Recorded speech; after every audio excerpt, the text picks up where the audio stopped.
It's fun to have you here. So, so I'm gonna date myself a little bit with this. In around 1979, Queen released the album "News of the World." You guys know the song "We Will Rock You." That was on that album. What you might not know if you didn't actually own the album is on the liner notes on the back. They were very clear to point out to the audience that no synthesizers were used in the making of that album, which today sounds pretty freaking stupid. Oh, Sebastian's here too. Sebastian here, right there in the middle. My microphone's weird. Oh, there it is. Oh, okay, you guys hear me? Sebastian from Perplexity and Jess really going real quick there. Okay, guys. Yeah, no, you're good. Yeah, all right. No, it's all good. It's all good. I'm gonna get to you two later, so hang on. And yeah, I like you. You sat in the right place. We wanted to go boy, girl, boy, girl. So yeah, they're very, yeah, excellent. The stagger. Yeah. So Al, Queen doesn't use synthesizer, be a big deal out of that. You started your talk by showing a synthetic musician, and in the context of that, you also said that you really liked the work, but then you found out that it was synthetic, and suddenly you didn't like it as much. Didn't you like that? Like, what actually changed there? Like, why not? It's a good question. I mean, for me, I like music because I want the experience. I think some of the best experiences I've had has been going to a live show and going to a concert. Sure, I would say the melody line and the hook and the voice and the persona, all of it seemingly seemed flawless and perfect in my opinion. But the fact that there was no actual story, I mean, I think as humans, we want story. We want to know, why did this song get written? What was the story behind it? You know, when we hear interviews of artists and whatnot. So I just felt like it was stripped of that human element. That was why I brought that up. Yeah, It's controversial, I know. no, I can appreciate it. It's do you feel the same way about painting? So you talk to you being in the Sistine Chapel, but you've obviously never met the people that painted that, But it was so, painted by a human. as far as you know. Or aliens, we don't know. Well, but you can certainly imagine that there might be paintings created in the near future that would also be very resonant with people that would be synthetically generated. Hmm. Um, I don't know. I think there's still value. I mean, I know we have had a back and forth about craft, but I think there's something really, this is even with modern art when some people really like the more realistic paintings or whatnot. I just want to see that. I mean, are we going to get into a world where now AI is competing with humans for pay, for royalties, for attention? I mean, that's where I start to feel like something's not right. yeah, look, I don't disagree with you. I think we're already in that world. Yeah. I'm curious, do you feel that your kids respond to AI and AI generated art in the same way that you do, or you think maybe it's partly a generational thing? I don't think my kids are into any of it yet. But My kid is 4, so so yeah. Yeah. Do you guys have similar stories, like where you think synthetic AI is somehow not as real or meaningful? Because yeah, honestly, Alice, it seemed like the song was very meaningful to you. It was when the kind of origin story of the thing fell apart. Right. But I think there's lots of art and literature and music that people consume all the time without understanding the origin story. Sebastian, you want to jump? I think that's I think I see both sides of this argument. I think that people, artists, quote unquote, have been developing slop for decades, and sometimes it does well commercially, and often it doesn't. And I think that, to Alice's point, the story really does, or not just the story, but also even just like the provenance of anything is going to add to the value of it and make it probably more desirable. It's probably going to hit certain chords with people emotionally more. It's going to resonate with a larger audience, probably. I think that, you know, I also am a musician, and as someone who's never made it big as a musician, I have disdain for a lot of commercial artists who make what I would consider also slop, and they make a lot of money off that, and a lot of it's engineered by entire teams of technicians and engineers, and so I think that, like, there's a lot of nuance to this discourse, and that slop has always been here, and slop is here to stay. And I think that, it's kind of on people to have their own relationships with the media that they consume Yeah. authentically. Yeah. It does seem to be a little bit that slop just hasn't been at this scale. But we've certainly had this problem before, right? Sure, absolutely. Yeah, we've had deep fakes for a long time. That's why we have the Lack Monster and, then Bigfoot. So, yeah. Jessa, do you want to jump in on this topic, or you want me to ask you something else? I mean, I think my basic answer is it's going to depend on the person. What slop to someone is nutritional food to a pig. Who am I to say? Who am I to tell you how to consume? So that's my short answer. So yeah, I think it. We can move to other topics because I think this one gets philosophical too deeply, too quickly, where Yeah. there's just too much nuance. I mean, we could talk about it for hours if we want to. Yeah, I hate to break it to you. That's what this whole thing's going to be. Let's just talking about slop and aliens. Well, yeah. So I want to push on something that you said too in your talk, Jessa. There was a slide towards the end where you mentioned turning language and language patterns into kind of a design system type thing. And that troubled me. I don't want to read too much into what you're trying to say because I don't want to push it too far. So I wanted to see if we could just dig on that issue a little bit. It does seem to me that if we try to systematize human communication, that we give up a lot of the nuance between individuals and between cultures. And that technology has already done that of large scale across cultures. We've had products now go global. Yeah. And so we've got like kind of a TikTok, Instagram. I mean, we all do Google, we all know those products and they cut across all cultures. And so could you just explain a little bit more like what you meant by kind of building a design system of language? And Yeah, absolutely. But first, let me lob that question about you. What disturbed you about it? What about it disturbed you? I think there's something magical about diversity in nature and diversity in humans. And nature's not, there are systems that we can apply to it and look at it that way, but I think nature likes individuals. Yeah. Okay. Perfect. So what I'm talking about when I'm talking about needing to create a heuristic for voice AI is not necessarily saying uh codifying removing the human element. It's actually in relation to protect what is most human. So for example, if we don't have laws or governance around whether or not I can buy and sell your data, use your tone of voice and change it to make it sound angry or to make it sound happy, is that ethical? That's a question, right? So in a sense, it's not, I see where you're going of like, hey, we've already created so much technology to this. In a sense, what I am advocating for is heuristics applied to a new area of technology that will help us protect us to be more human. 100%. What if someone uses voice AI for bad? With no governance, what's to keep someone from actually using your tone, your voice, changing it, advertising to children under the age of 18 for different purposes? So you see what I'm saying? Like heuristics don't necessarily mean let's immediately turn it into a system that creates checks and balances that you have to. I'm talking about your basic understanding of where does the line get drawn? Where do we protect people from what is blatant commercialism of a new technology? This is a capitalistic market, and it is being taken advantage of by the lack of federal laws, by the lack of data security, by the lack of understanding, and the rate at which this is actually evolving. That should scare you. So what I'm advocating for is not removing the human. What I'm advocating for is protecting us from the speed at which capitalism will absolutely cannibalize our humanity. That's what I'm going for. Yeah. Yay.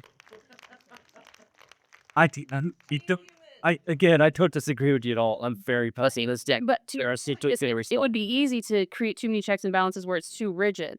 But what I'm saying right now is it's too open. It is. Right now, it's way too open. I don't put my children's face on in media, in Instagram or social, because guess what? Unfortunately, I have seen what I can do with your data. Yeah. And thank God I am a person that's like, I'm not going to do that with your data. But what if there are bad actors who take and manipulate your voice model to make it sound like your grandmother or your mother and then call you and scam you out of money, which has happened. Yeah, that's happening Right? all the time. So Sebastian, let's go to you. So, we didn't get much of an introduction to Sebastian because he was late. Fashionably late. So Sebastian flew out from New York so he could be here with you this very moment. He works at Perplexity now. He's previously worked at Airbnb, Nike, and there was and Instagram. Yeah, a little known company that some of you probably heard I'll of. start it. Yeah. So you're working at Perplexity now. AI based, AI first kind of company. You must be dealing with all these safety issues that they're both talking about, and the anonymity thing. Like, how are you guys thinking about it internally? It's Well, it's funny, like even the way that it's showing up on my title there, Perplexity AI. We're actually trying to like remove AI from the brand because we actually have an internal principle, which is AI makes things work. It's not the work. And a lot of the stuff that I've heard spoken in the talks today is really aligned to that. I think we need to make things that are utilitarian and that are actually good for the end user and the consumer. But yeah, we don't even call ourselves an AI company anymore. We call ourselves like a consumer software company. And we really want to build tools and products for consumers that actually do real jobs for them and solve real problems for them. Yeah. Do you have tools internally, like some of the ones that Alice was talking about, where you have like AI ethicists or people that are actively thinking about? Yeah, totally. Our research team has a lot of people that are, concerned about that. We also, there's a tension there where, the big incumbents in tech right now are really concerned with that primarily. But they can also squash all these startups very easily by shipping a product because they have distribution and they have like a massive user base. Whereas small startups are kind of taking the opposite approach, where it's like ship things and what user behaviors emerge, see what model behaviors emerge, and then we sort of fix problems afterwards because we really have to. Like speed is kind of like what we would call our moat. We have to ship things fast, otherwise we sink completely. But we definitely have like a large team of people on our research side. That's like more than half the company working on research, just who talk about ethics all day. They talk about, and I think that there's also certain companies who are working on frontier models that are more concerned with ethics than others, certainly. Yep. I think we all own ethics. I think that the minute we give it to just someone else to handle, like I think that the micro decisions we make in everything that we're designing, we should have that lens. We should be thinking about it, and we should have the courage to say something if something doesn't feel right. And I think that's the part where, again, we sometimes think that we're delegating it to someone else, and I think we all own it. Just to clarify the we there, you mean designers, or do you mean society at large? I mean every. I do mean designers in particularly because we, like I said, we hold the pen. But yeah, I do mean designers specifically because of the roles that we play. I think if you start from like a first principles approach of solving problems for people, you kind of inherently avoid these sort of sticky, thorny problems. Yeah, yeah. Like, I'll come to the office and somebody will propose, "Hey, we want to build a language learning product." Okay, let's start. Where do we start on that? Instead of just like, "Hey, we have this model that can do anything. Let's just like unleash the hounds and see what happens." Yeah. Where you get a lot more, problems that emerge initially. Yeah, so let me use that as a pivot point here for a little bit, and because I want to go to a little bit different place in the conversation. So one of the things I love about Perplexity, I haven't heard Henry speak. Henry Modisette, who runs design at Perplexity, I've heard him speak a couple of times. Could you just help us understand how Perplexity functions from a process perspective? Because I think you guys are at the avant-garde of designing a software development process that's really AI first, and how you're using AI tools, and it's not just about AI in the product. It's Yeah, I mean, I can quickly. I could talk about that for hours, and I don't want to like just consume the whole time here. But I will say, we, like I said, we're not interested in entering the model commodities race. We're not interested in competing with OpenAI. We're not interested in competing with Anthropic. It's like those are commodities in the same way that like steel is a commodity. We're not interested in making steel. We are interested in buying steel and making anvils, hammers, automobiles. We were interested in building things that solve problems for people rather than just like mining the core resource. So that's like a very basic analogy of how we think about what we're doing. yeah. But then on top of that, we also try to stay very, very small and nimble because we need to move very quickly because of the risk that business strategy puts us in. So we need to build these tools very, very quickly. And in doing so, we have a very small team. That's why my title is member of design staff. Like, I used to be a design director at Shopify. I was a global design director managing 30 people at Nike. And I'm now just a member of design staff. We're basically like, we follow like a DRI model, or like I'm a product owner. Yeah. DRI is directly responsible individual. It's a process they use at Apple as well. There's somebody that owns getting the thing done, and it's their job not to do everything, but to make sure everything's kind of woven together. Yes. And so we don't have like Henry is like the head of design, but like he believes in like radical agency and autonomy. Like, he's not really in the weeds on any of our work. He's just there to like, show up, make sure things are like sort of running properly. But all of us just kind of like own single work streams. I'm now the product manager and the design lead and an engineering manager on this product called Comet, which is our AI powered browser. And I'm doing everything. But it's like, it's not like, I wouldn't say it's like a recipe for burnout, because we have these processes to enable a nimble team to just like cut through the noise and make decisions very, very quickly. Yeah, my understanding is that the designers there are actually shipping front-end code. A lot of them are, yeah. Yeah, just working directly in React. Yeah. Yeah. Yeah. Like, pretty much all the designers that work on our web products they've just kind of abandoned Figma altogether, because like they're doing auto layout in Figma, which is essentially like using React Tailwind. So they're just going straight into the code and pushing their own PRs. But like, I'm working on the Android browser now. Yep.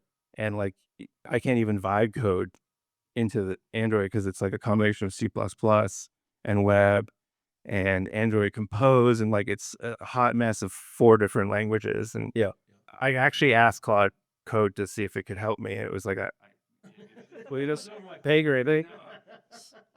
So in that regard, I'm in Figma a lot more than the other designers, because it's a lot easier for me to like design at the speed of conversation to make decisions to get. Yeah, I was just really impressed and kind of blown away with what you guys were doing on the website, because I think that's kind of where things are going to go. And the front end engineering people, I think, are the ones that are going to get squeezed. Yeah. Are you guys, because you lead a team? Yes. So I think about how you're using AI to run the functioning of the team versus just the product, and like, how are you guys approaching that?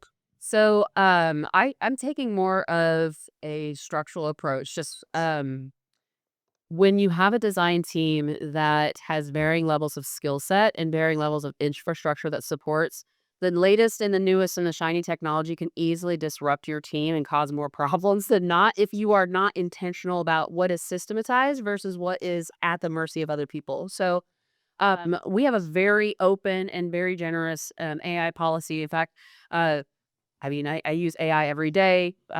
I've built my own connectors in AI, right? We use Vibe code to actually create the tokens for our design system now. But in terms of systematizing it, I'm actually holding off on systematizing what becomes a procedural use of AI until there are certain signals that I'm looking for that will actually make it useful to scale. So for example, design policies around using AI. That's what I'm building with my legal team right now. Until there are those policies of like, when can you use AI to do a mock-up versus ship something that you're telling a customer is real, but it's not, right? Figma Make is really powerful, but unless there are some guidelines of like, what is the limit, it would be very easy for an engineer to, I don't know, use Figma Make, create a prototype, go into a marketing meeting and sell something to a customer, and then pretend like it's actually real, which I am not saying it has happened. Well, that happened a lot before there was Figma Make. Exactly, right. But so in terms of like exploration, I do challenge my team and I do intentional like cadences and I do intentional activities to have designers practice AI. We use it in research. I openly show them how to take advantage of some of the models. We've actually created a model that we've created a research agent for the whole company that can query and create personas for you. So we partnered with the Crave AI team and they actually built it, and it's queries, Dovetail, Handrail, and a few of other our systems. We taught it what a persona is. But even with that, I haven't systematized what is being required because you have to have the right infrastructure process. You have to have the right staffing model in order to support that scale, or else you start to fracture. Designers will start going rogue, or it will become too much of a shiny thing, and then the actual design work won't get done. Yeah. Yeah, Alice, you like Howard, how are you guys using AI internally at GoFundMe? Yeah, it's definitely something that across all the functions we're all using. So we have definitely a lot of on the design side, we're using it to prototype and do more brainstorming and ideation. I would say definitely we're not anywhere near it being like a common thing that we use every day. For a lot of the folks on our team, we're just dabbling in it in some cases. But we have some experts on the team that are really, experts at Cursor, for example, and really kind of training the rest of the design team on it. To me, I still think we need to be careful that is it faster? Like, I actually love, because sometimes it's not faster. I find that you use it. I don't know how many times I've done, like, I use ChatGPT, and then after a while, I'm like, you know what? This is stupid. I'm just going to not use it anymore. This is not helpful. So sometimes you just end up going full circle and doing it by hand because it's actually better to just use our brains. So I would say, just to answer your question, yes, it's definitely something that our engineers and all the different functions are using across the board, but it's definitely not something that it's up to the user if they want to use Yeah. it. It's not. See, I don't know if you guys meant this intentionally, but you both used examples of using AI to build interactive prototypes. And there's, roughly 10,543 other things you could be doing. Yeah. Yeah. So, you're not in Notion, or just are there other uses, either personal or in your work? I guess I'm trying to get at the Oh, question of I am the #1 AI user in my company. Not even kidding. There's a scoreboard. Yeah. I keep. It's a score. how do they keep score? So What's the prize? Prize. You could come to a conference. designers know tech. Booyah.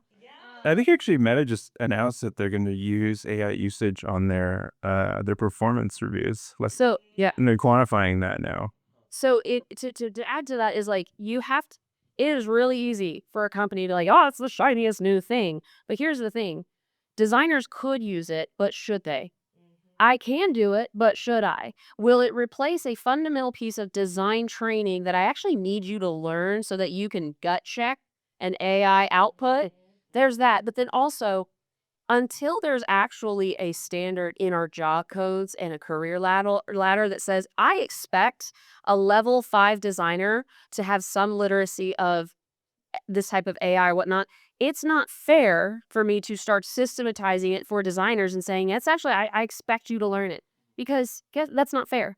That's absolutely not fair. Other ways that I've used it is, have you ever used ChatGPT to act as an expert coach? Yeah, all the time. All the time. Use it to figure out your hiring model, things like that. Then there's a rate of return that starts to diminish unless you learn the next level of skill, how to connect it to Outlook and Jira and then train it to XYZ. That's where it goes from being, okay, this is productive to, okay, this is super productive. But I don't expect designers on my team to do that because that's actually a waste of time. I need you to be doing other things. Yeah. So until you systematize it of like, this is expected in your job level, I have the tools to train you. Here's the output that would tell me what your performance is. Yes, dabble in it because you're going to need it. But I'm not creating a system right now where it is part of a performance review.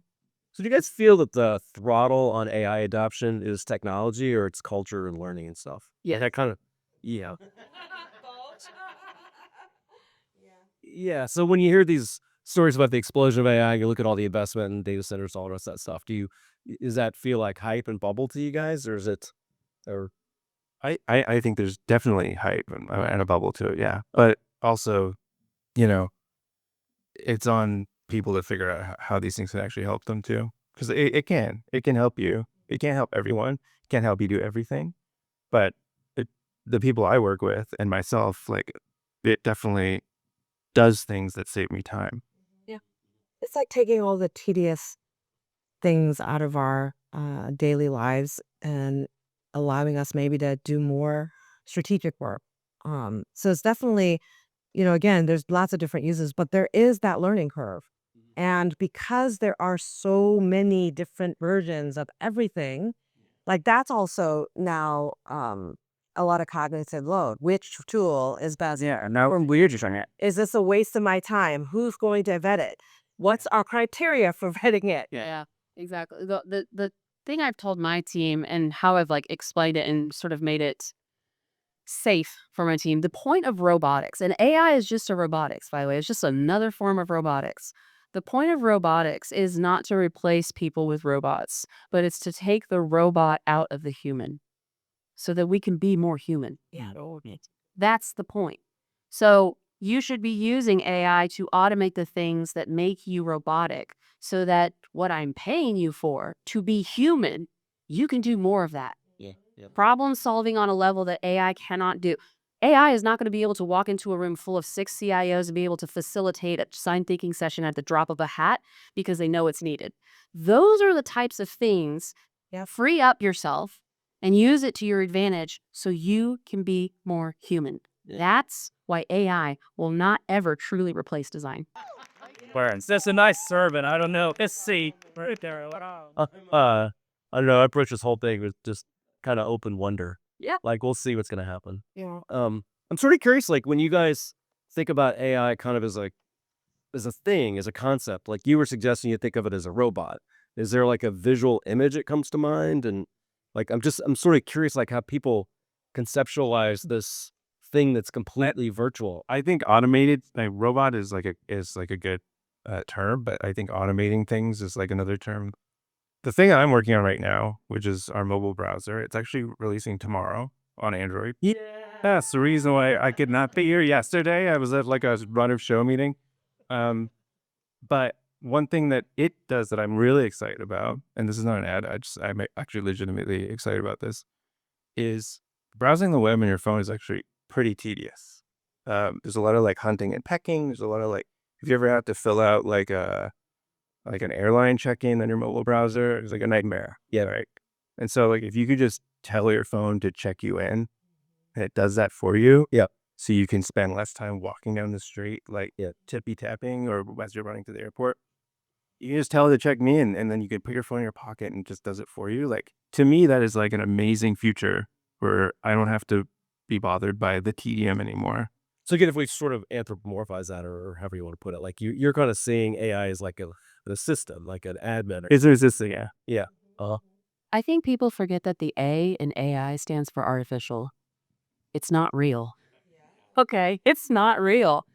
It's supposed to assist you in being something, but it's how you learn, how you remain curious, choose to learn, choose to advance your skills to take advantage of it. That's going to be the difference between leaders who are in the dust, who are too rigid. Yep. We've seen companies like this. Kodak was one, NCR was another, right? Where it's the technology comes out and it's just the leadership is a little too rigid. That's going to be the difference between leaders or companies like that and companies that learn to adapt. That's the difference. Is to AI is it's artificial. It's only as smart as we can make it and how we help it to help us. Right. That's That it. needs us. It needs us. That's why that was kind of what I was trying to say. We train it.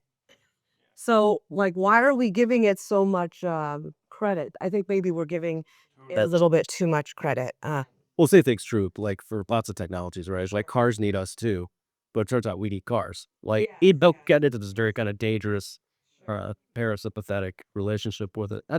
So when you conceptualize AI, how do you think about it? It's really interesting. I definitely don't personify it. It's so interesting. I have friends who have created all these different things and they name them. Oh, this is my coach and this is my trainer. I have not done that. I do think the assistant or it's interesting. I don't really have a visual. I just think about the fact that it helps me with things that I otherwise used to have to do. So I'm just saying, remember, there was a time where I used to have to memorize all the phone numbers of all of my friends. Remember that? I still remember Nikki's phone number from 6th grade. Yeah. I remember my wife's phone number now. literally can pick and I the B. Alexa screws Siri, call so and so, like you were saying, and it's just done. I don't even have to type it or even click on their name now because you can do so many things through voice, which is really interesting. I think multimodal is really, I love the fact that we had a talk on voice design because conversational design and all the different multimodal inputs. I mean, when the LLMs first came out, it was just text. Then it became image, then it's video, and all of these things are just going to expand. And designers will need to design what that looks like. So are you buying the theory that's going to replace traditional GUIs or that it's going to augment them or like? I actually think that we need to figure out how this is going to evolve our field. I think that the types of things we will be designing will be more systems, will be more how things work, less the UI. I think I read an article that was all about sort of the death of the user journey. If you think about it, everything's all about flows in the past. Now, there is no flow. You say one thing and it takes you straight to the answer and you're done. So now we're talking about a completely different way that we're getting to the answer. And I think the complexity is shifting. I don't know. I think Interstellar, that's the kind, I love that movie. But Interstellar, like the fourth dimension, now all of a sudden we need to just flip everything and start thinking about it from a different angle. Sebastian, do you want to add something there? No, I generally agree with everything that Alice just said. I think that there's like the long-term vision for what we're doing at work is for people that don't really want to be on their phones anymore, don't want to be on the internet anymore. They just, our mission is to deliver knowledge to everyone, make knowledge accessible to everyone. But I think the vision is more like you can have knowledge whenever you want it, and you don't really need to spend a lot of time with your device. That everyone has such an intimate relationship with their phone, and like that's something that we see is kind of maybe negative. And like I think the future, it could involve looking at things completely sideways. Yeah. Things might be totally different, and I think that's a future that we're open to. I will also say though that our browser is kind of a hedge against that, and it's for people who are still in love with the internet and like they still want to use the internet, but they just don't want the toil and the trouble of how things work on the internet. But Yeah, I'm hard pressed to think of too many examples where a new technology or new UI completely replaces another one. It seems like we're constantly getting a new thing. Fax machines are maybe one example of something that's largely gotten replaced, but fax machines are still around. There's plenty of organizations still have like fax machines, and people are going back to film cameras and stuff. So I can see voice becoming a new form of UI, in the same way mobile became a new form of UI. But I don't. What we'll do is we'll figure out which one of these UIs is appropriate to which type of tasks and which type of modality. And then we're going to have to start thinking about how these UIs interface with each other. Because the example that you mentioned yesterday about people using AI to recruit and then people using AI to interview. And now you've got AI talking to AI and the humans completely out of the loop. I mean, that to me is kind of dark. That's dark. I'm kind of like, do we need that? And frankly, do I trust that? Really, what Yeah, do we I trust think it? I think technology has, and I totally agree with what you're saying, but I also think that technology has a history of separating us, like the rise of gig economy and like food delivery, DoorDash and Uber Eats. Like these are in New York. I live in New York, where you live in New York because you want to be close to people. It's like the densest place in the world to live. Yeah. Or not in the world, but in the densest place in the country to live. And you're there because there's culture, there's communities, there's people, and like somehow everyone is ordering their food on DoorDash every night. Yeah. And they're telling the person to leave it at the door because they don't want to talk to a person. And like you want to get into an Uber and you don't want to, you want a quiet ride. Like we're optimizing for these like very isolated experiences. Uber, man, that's old school. We're getting Waymos now. It's doing that, Jace. See, but do you see what I mean there? It's like we're optimizing for a non-social, non-community focused world, and I think that predates AI by Yeah, it's the history of technology. Technology empowers individuals, and then the individuals live more on their own. You can take that back to guns. 100%. It goes way back. Yeah. Yeah, it's hard. I'm hard pressed to think of a technology that brought people together, except maybe live music. Live music, There you go. television. Conditioning. Stacey's is freezes. It's just deathly true. Like, yeah. That is great. It's so true. Remember one of Harry's comments that I thought was really insightful too. The reason I was asking you guys about how you mentally position AI is Henry talked about how most people's model of AI came from watching the science fiction movies. And in all the science fiction movies, AI is always this destructive, malevolent forces trying to. And you go back to Hal or like whatever. And I'm sorry, I can't do that. yeah, so it's always been portrayed to the